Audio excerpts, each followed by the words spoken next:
Welcome back. We now continue within the headlines, and now we get to have a look at what the dailies have for us this day. The hashtag still remains to be Good Morning Kenya, and do remember we have a poll question up and running for you on our social media platforms concerning the voter registration process. And the question is simply, why haven't you registered as a voter? What makes you not want to register as a voter, given the mass registration process is supposed to end today? But of course, there is the request by, or rather the direction by the High Court to extend it by a further 7 days. But let us know. Your thoughts are much welcome. Once again, the hashtag is Good Morning Kenya. Now we come to the Daily Nation. That is how it is looking like today. Not too busy. That story concerning a voter listing being extended has been featured here. By Sunday, this past Sunday, that was the 31st of October, IEBC had listed 1.2 million Kenyans out of the 6 million that they had targeted, falling short by 4.8 million voters. And out of all the people that were registered, only about 5 counties registered over 40,000, with Nairobi leading. We'll be giving you those details in a bit. Moving on to some politics, remarks that angered Ruto allies, and this is following what His Excellency did say last week on Friday in regards to thieves not being voted into office, and especially the office of the president.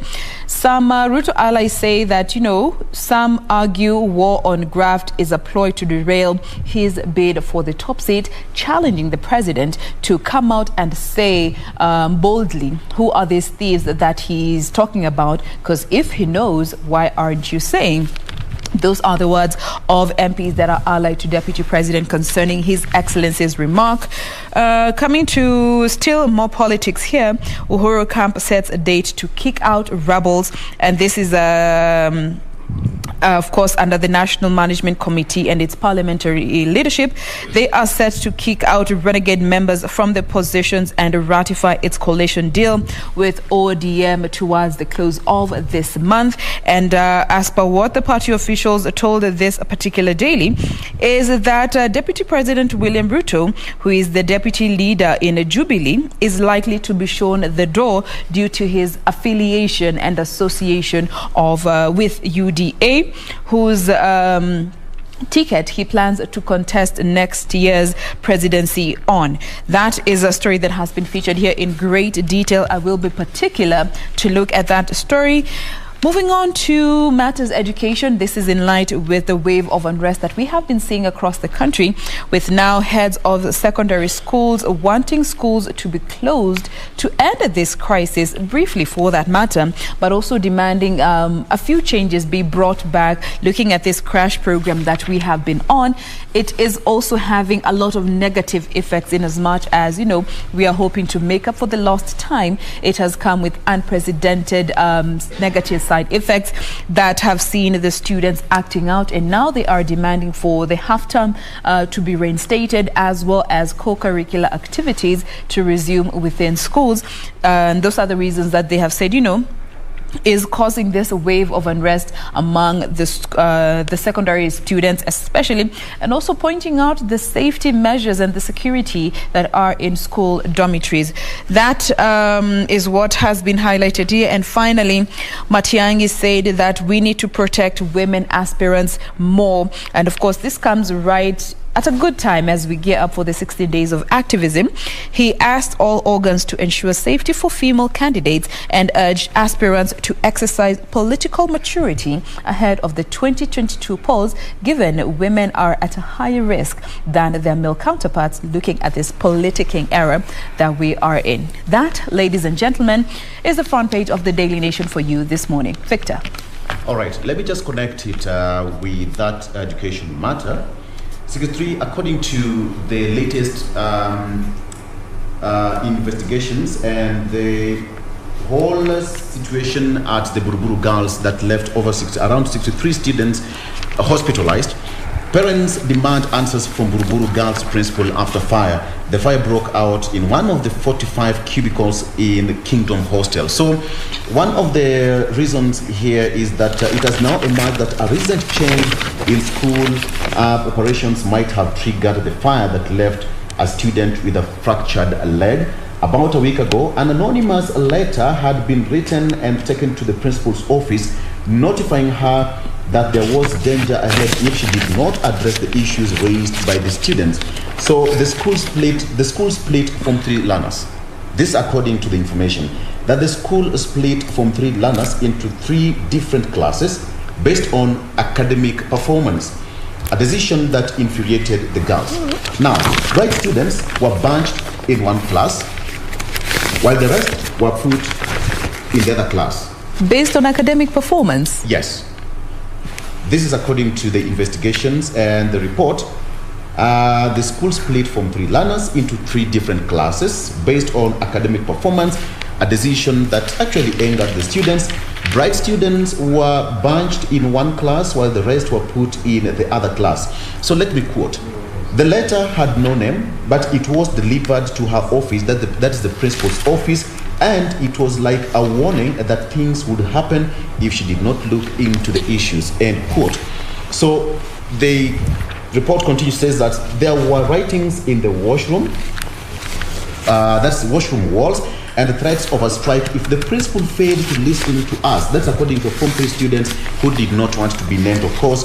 Now, Buruburu Divisional Police Chief Francis Kamau said that the cause of the fire was not immediately clear, but an investigation had been launched. Now, Victor, yes. Just to pick it up from there, there's been a conversation then, just as Jane had put it there, that is the crash program too much for the children to handle? And there's been talk that we need to actually break this term. Remember, there was no midterm set for this particular term we're in. There's no visiting day, so to speak, for this. So I think it's also something other than just that issue. We're not focusing totally about the Buruburu fire as it is, because that seems it's an isolated issue altogether. But now we're talking about the crash program that we are undergoing as a country owing to the COVID-19 disruptions of the education calendar in 2020. But from a parent point of view and a guardian, I think we need to break up this term, given that the termination of this particular term is around the last week, actually the week to Christmas. So I think also children need a break, as well as the teachers. The issue of burnout, because history has shown us that once the fire incidences start in one end, we see them, happening cyclic across schools across the country. It's as if it's contagious. It's as if it's like a bushfire. So we always see that. And if you go back to when we had first term, second term, third term, if you look at the statistics of when we have recorded school unrest, it always falls on the second term.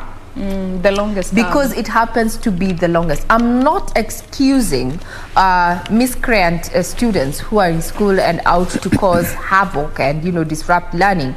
I'm just stating a fact. Second term is where we record a lot of these incidences, and we find ourselves here. And more so, this is a different term, so to speak.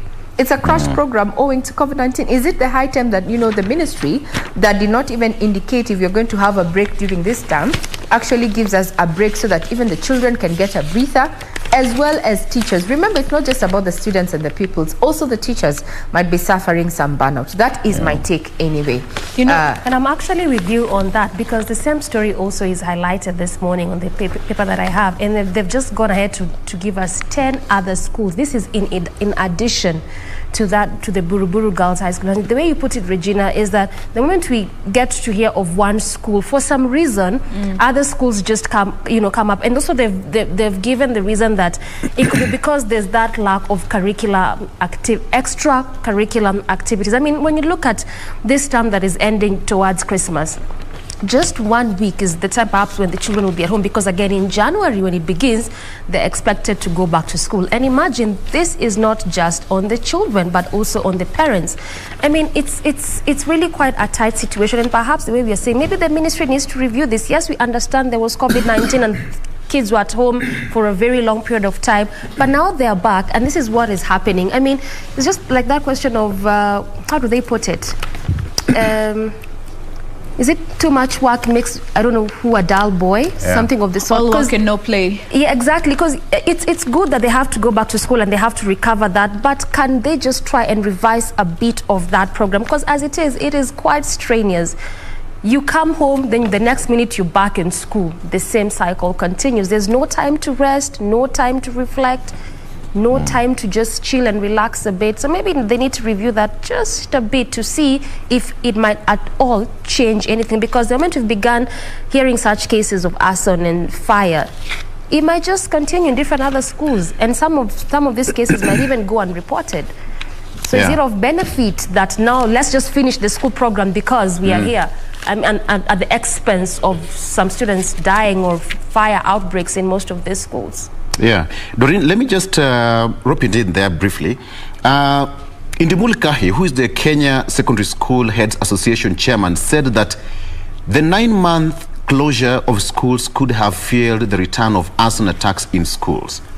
He said that boys were probably working while others ran small businesses or even worked with their parents, and this makes it hard for them to readjust to strict schools routines.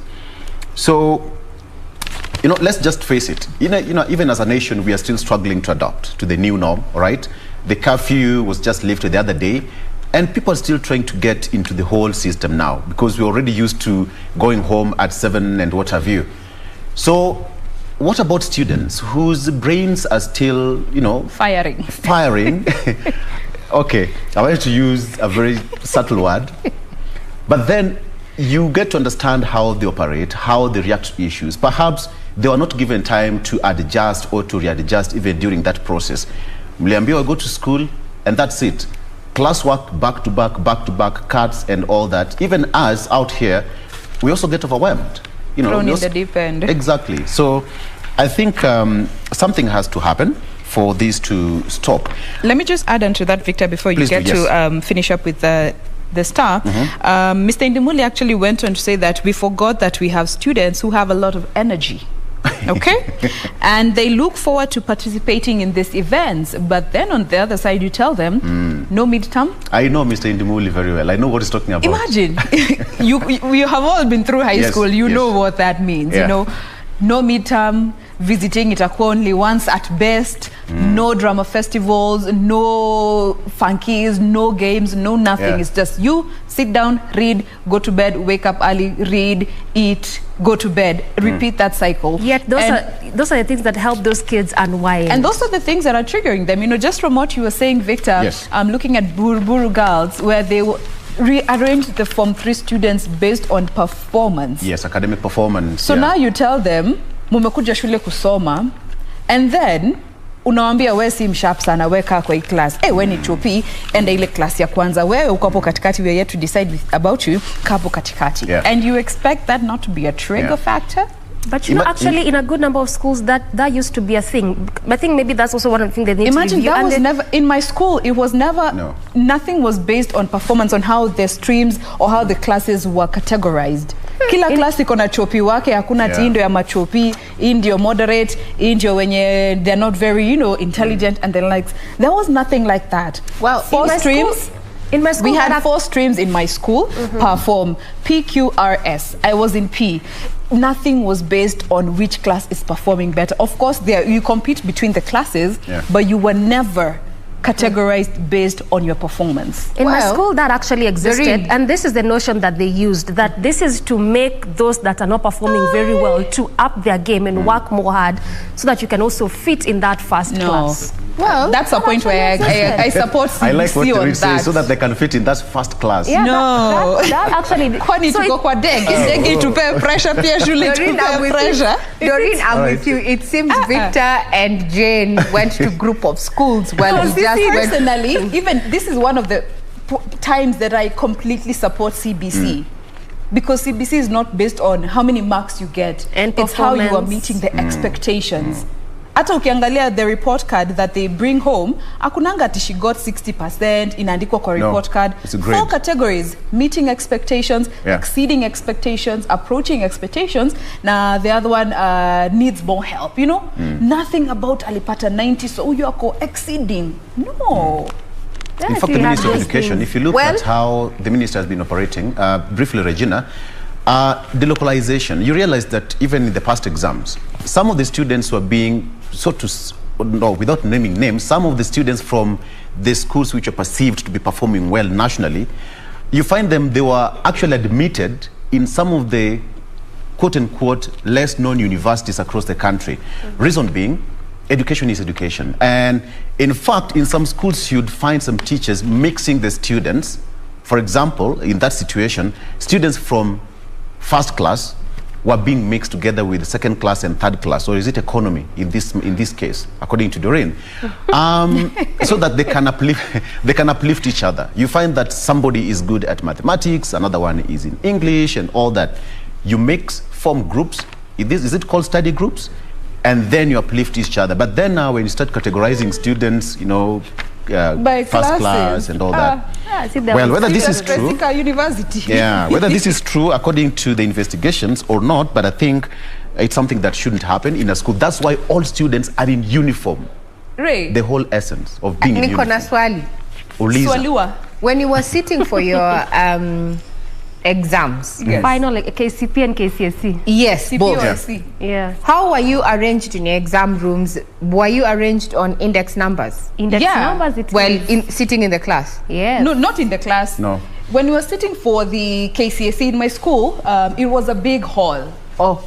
So you are arranged by your index number, not based on your number in the class, from the whole stream. But your index number is as a result of your constant performances. You arrived at the index number after taking the mock exam that gave you an index number, right? Yes, and that was based, you are categorized as the whole streams, not per class. Yes. Yeah.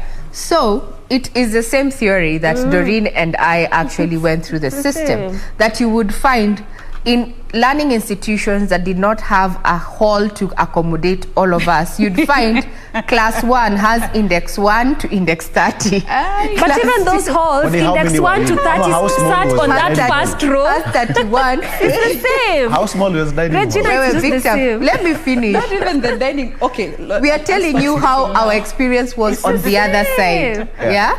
So class 2 has 31 to 60, 61 to 90. You need discrimination. No, but Ray, you're right. But even the halls, the way they are structured, index 1 to 30 is first row. Yes. Index 31 to 60 is second row. You are mixed up. You're not from one classroom. Yeah.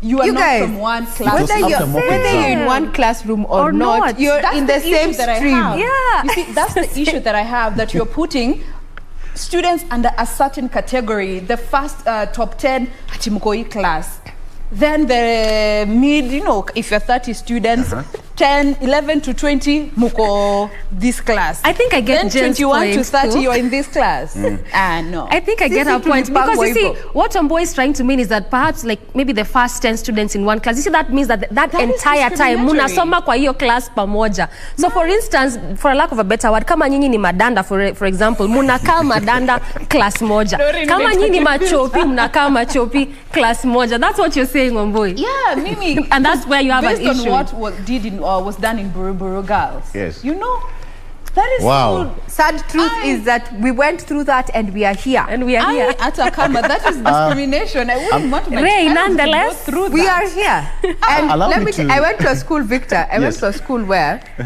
position 1, if you're position 1, you can actually walk into a class. Position 1 sits here, position 2 next to them, 3, 4, 5, 6, 7, all the way to 14. That is the first row. Second row, 15, 16, 28. Next class, you'll still find position 1, 2, 3. And when we did the mock exam, when we took the mock exam to get our index numbers, when it came to the last few weeks towards, doing our KCSE exam, we found that index 1 to 28 in one class. And the rest. So kawa uko mwisho. I'm avoiding to use the term that Doreen used. You find yourself mko hapo nyinyi wote and mko tu sawa, tuko hapa. What can we say? Hizo ndo loopholes the 844. Exactly, and that is the system that Ministry of Education tried to do away with completely, because this is what. Okay, let me just try to help ourselves to paint this picture. Imagine from position 1 to position 30, in that order, 8 students up to position 30 are in stream A, and then the rest in How stream will B. stream B ever? Just get me that picture. So mnaenda lunch break ama mnaenda break time, and then mnasema machopi ndio hao wanaenda alafu sisi Favoritism starts coming in. You get what I'm saying? Yeah. But you see, also in a way, it sort of makes you also want to work hard. No, pia ufeel utakuwa kwa hiyo. No. We are not. No, it's a school. Everybody's equal. Let me tell you what happened to those people who were seated in that main hall. We were not all intellectually blessed the same way. But you see, looking back to my high school, I was index 35.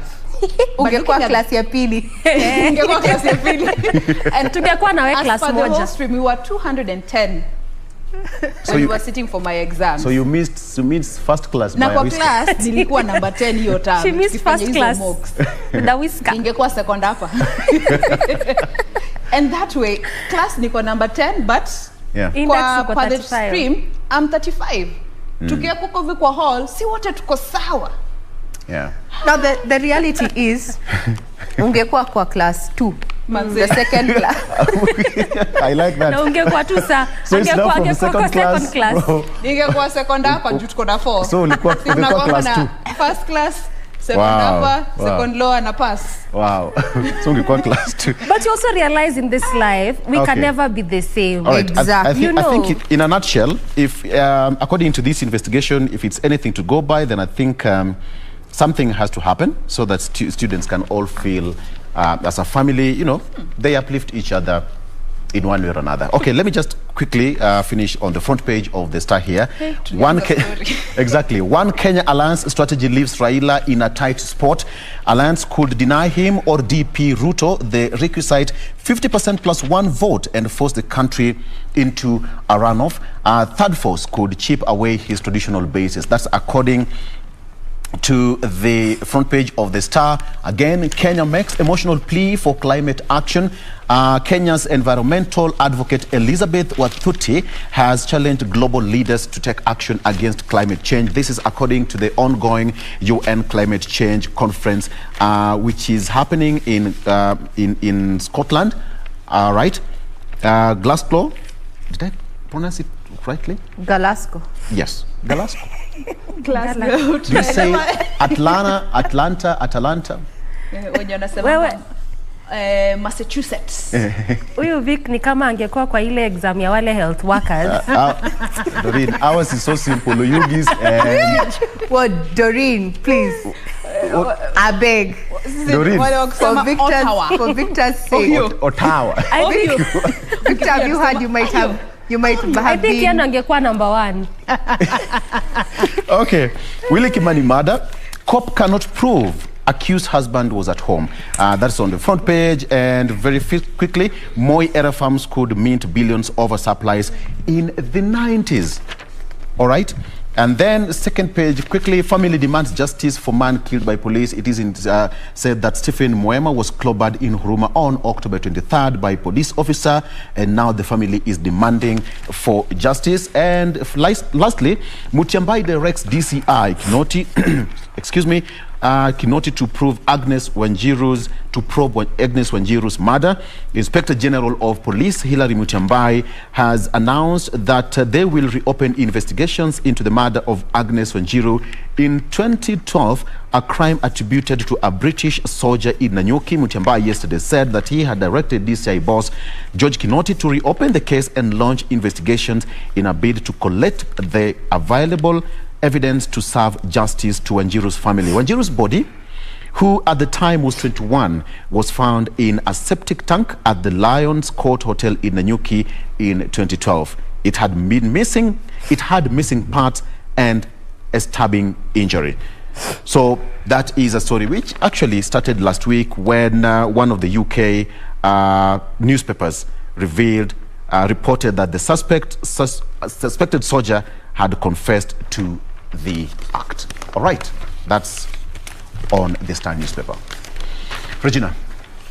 Now, I want to take a different direction, so to speak, and bring in a human interest kind of angle because we've tackled matters of politics, we've talked about what is happening in schools and such. Now, there's a story here that says, you know, there's someone who, you go to the bank and the teller, you are depositing some money. Let's say, in this case, it was 650,000 at a certain bank, and this is Stanbic Bank.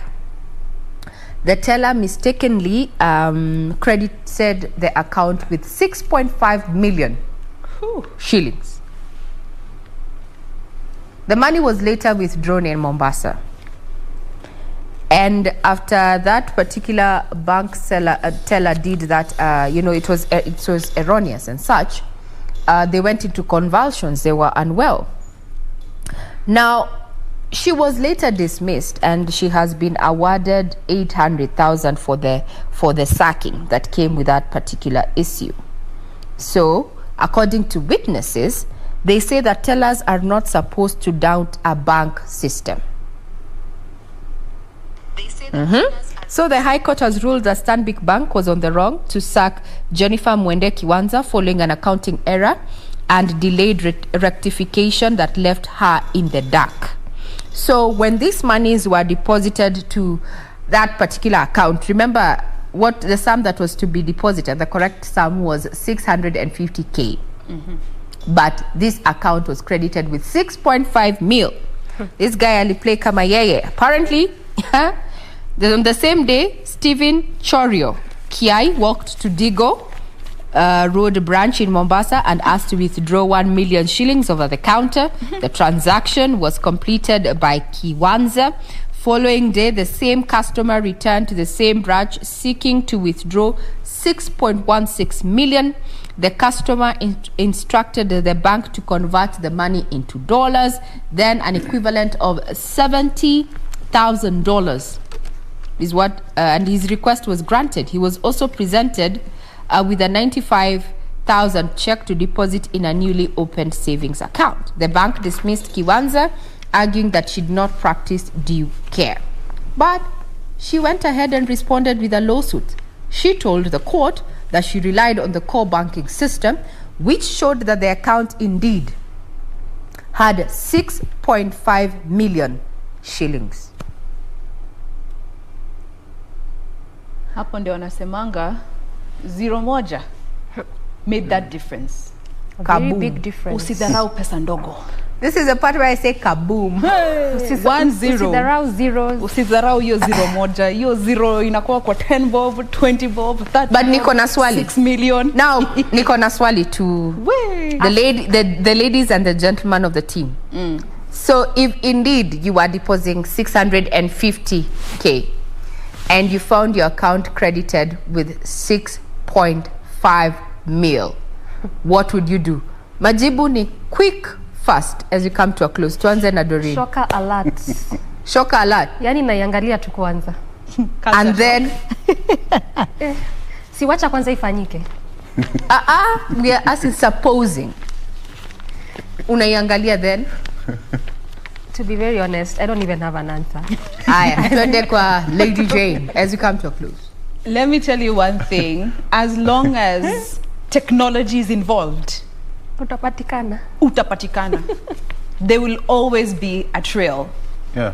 There will always be a trail. Cash, well, that's a whole other But story. in that moment, what would you do? You've seen But it. anything that leaves a digital footprint, my friend, it will catch up with you. Aya, Victor. Yeah, I think it's simple. The way Jane has said it, there's no other way about it. You see, you guys are trying to be political. Yeah, you're not correct. answering. But, Would you return it? Victor, Would let me you tell get you- surprised? Victor, Would you answer, keep please it? proceed.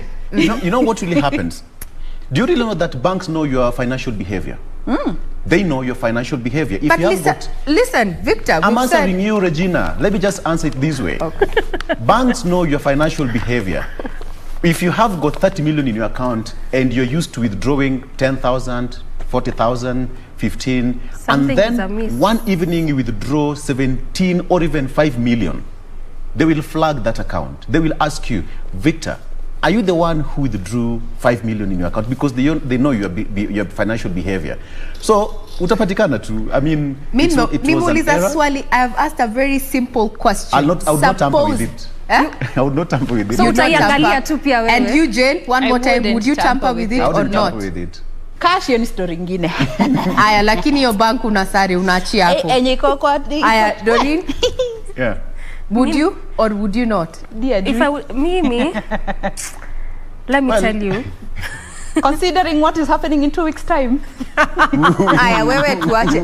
Personally, First class. you deposit that money.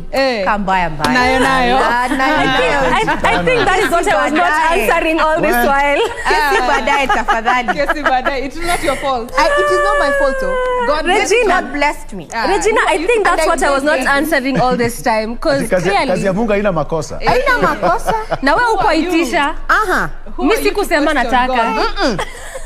Kwa hivyo Wambui na Victor, they have just played safe, but I know also what they'll do.